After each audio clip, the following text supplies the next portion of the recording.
Welcome to History Avenue. Today's story is powerful, epic, and full of important history, but it is also your English training session. Read and listen very carefully. Remember the names, the dates, the causes, and the key events. At the end of this story, 2 practice tests are waiting for you. One tests your history knowledge, and one tests your English. Write your answers in the comments. Are you ready? Then let us begin. It has been invaded, burned, frozen, and broken more times than almost any other nation on Earth, and every single time it survived.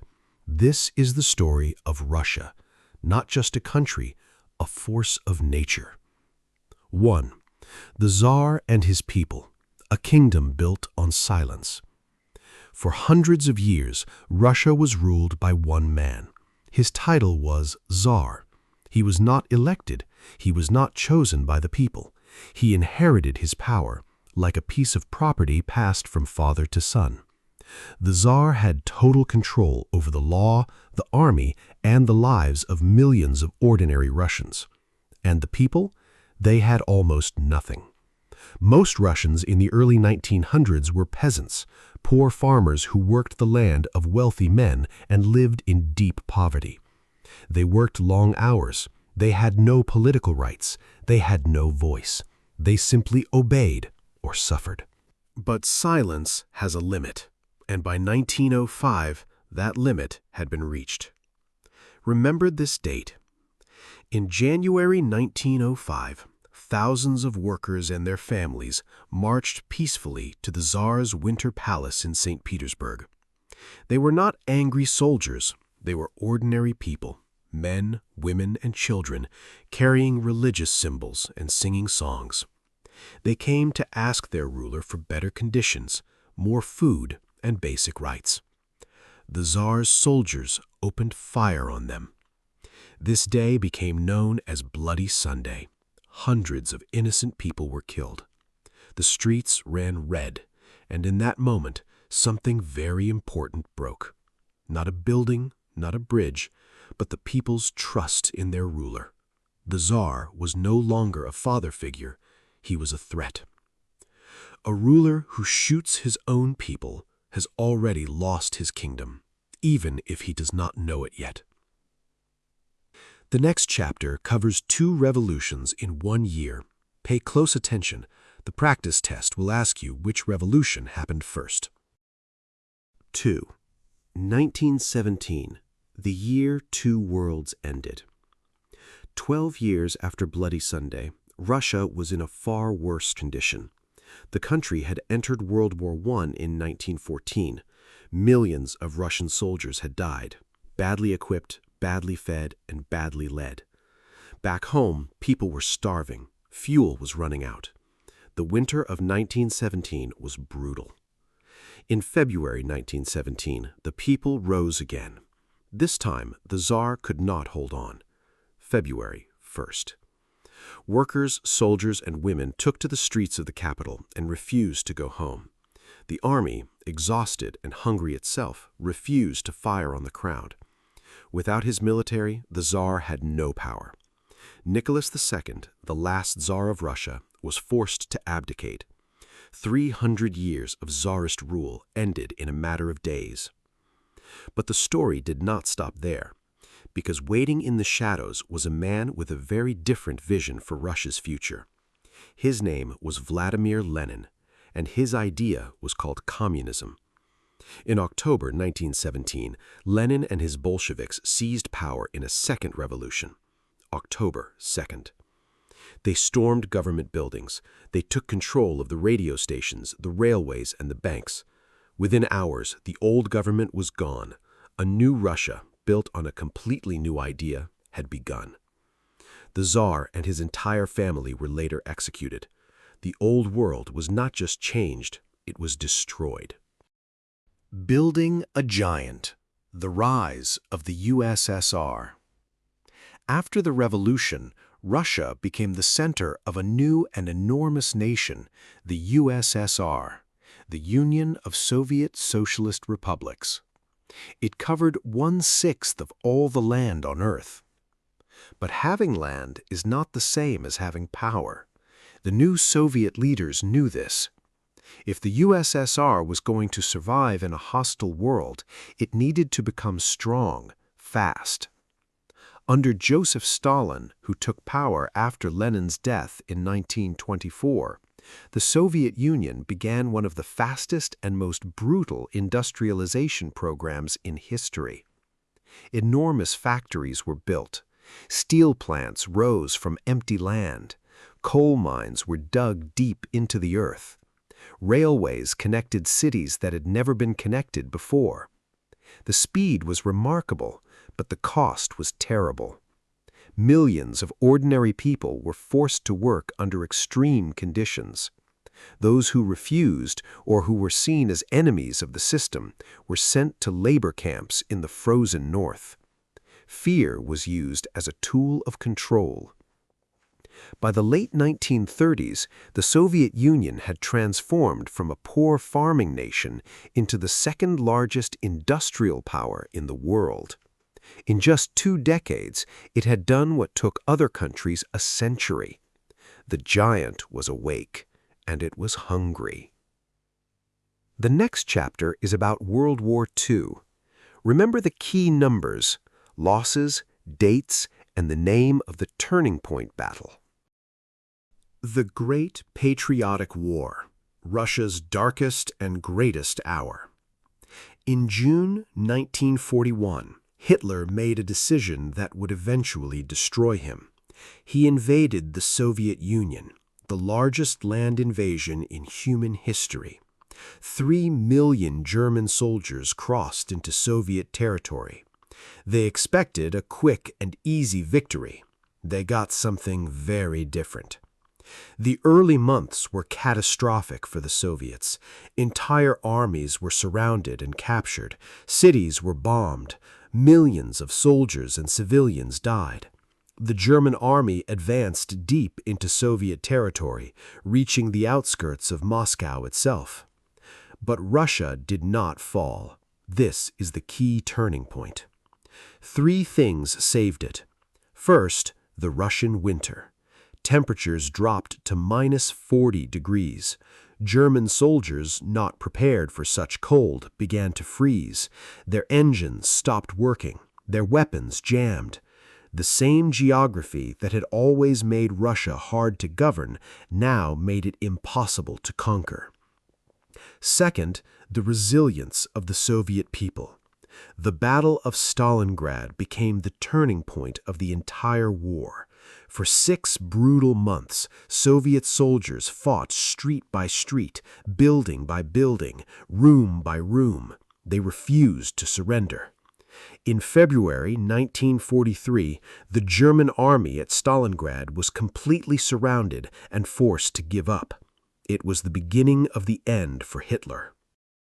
Third, Soviet industry. The factories that Stalin had built so brutally in the 1930s now produced tanks, planes, and weapons faster than Germany could destroy them. By 1945, it was Soviet soldiers who raised their flag over the ruins of Berlin. The cost was almost unimaginable. Over 27 million Soviet citizens had died. No country on earth suffered more in World War II, and no country fought harder. They did not just survive the war, they broke the back of the most dangerous army the world had ever seen. 5. 2 giants, the Cold War against America. After World War II ended, the world expected peace. What it got instead was a new kind of war, one fought without bullets but full of danger. It was called the Cold War. Remember this term. On one side stood the United States of America, rich, democratic, and the world's largest economy. On the other side stood the Soviet Union, enormous, militarized, and determined to prove that communism was stronger than capitalism. The competition was total. Both nations built nuclear weapons powerful enough to destroy entire cities. Both nations raced to explore space. In 1957, the Soviet Union launched Sputnik, the world's first satellite. In 1961, Soviet cosmonaut Yuri Gagarin became the first human being in space. The message to America was clear: we are not behind you, we are ahead. The USSR also extended its influence across the globe, supporting communist governments in Asia, Africa, and Latin America. The two superpowers never directly fought each other. Both knew that a real war between them would mean nuclear destruction for the entire planet. So they competed in the shadows, through proxy wars, through spies, and through technology. For nearly half a century, Russia sat as an equal to the United States. A farm country that had survived revolution, civil war, famine, and the most devastating invasion in human history, had become one of only two true superpowers on Earth. 6. The secret of Russia's strength.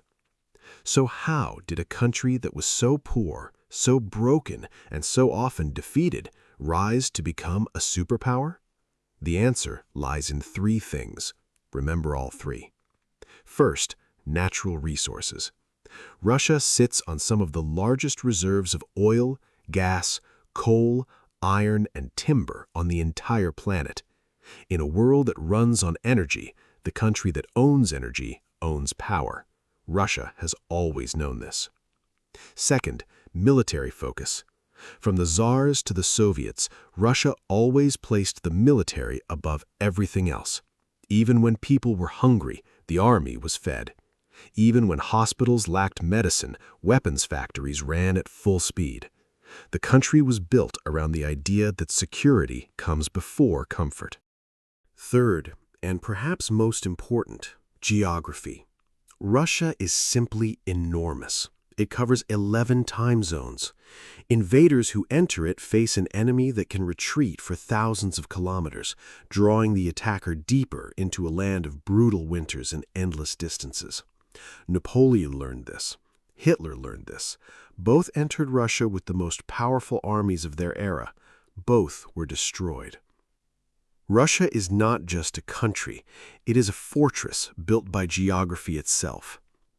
Russia has been called many things throughout history: a bear, an empire, a superpower, a threat, a mystery. But perhaps the most honest word is this: a survivor.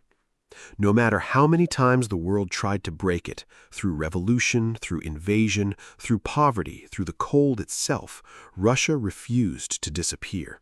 It transformed, it rebuilt, it rose. Whether you admire it or fear it, one thing is impossible to deny: Russia's history is one of the most dramatic, painful, and powerful stories ever written on the map of this world. And that story is not finished yet. Your practice test. 2 sections. You listened, you read, now prove it. Answer both sections in the comments below. Section A tests your history. Section B tests your English. 1 answer each, short and clear. Section A, History Questions.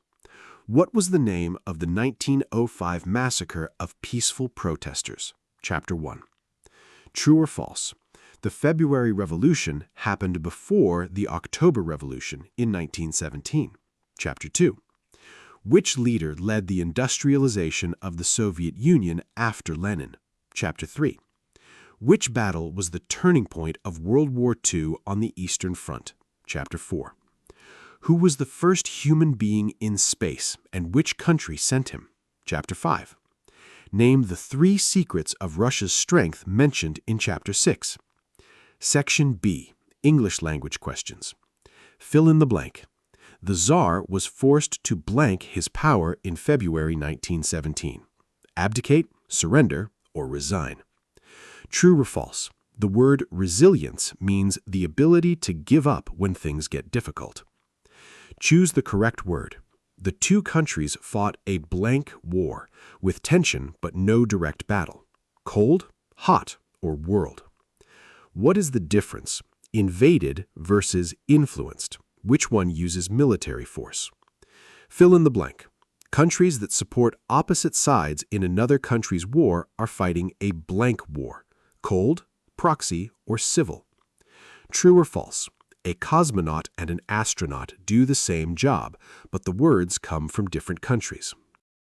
Before you go, one last question.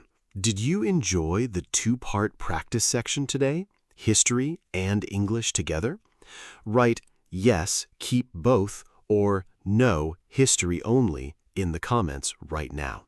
Your answer will shape every future episode of History Avenue. If this story moved you, like it, share it with one friend who is learning English, and subscribe so you never miss a chapter of history. Tell me in the comments, where are you watching from? I will see you in the next story. Until then, keep reading, keep listening, and never stop learning.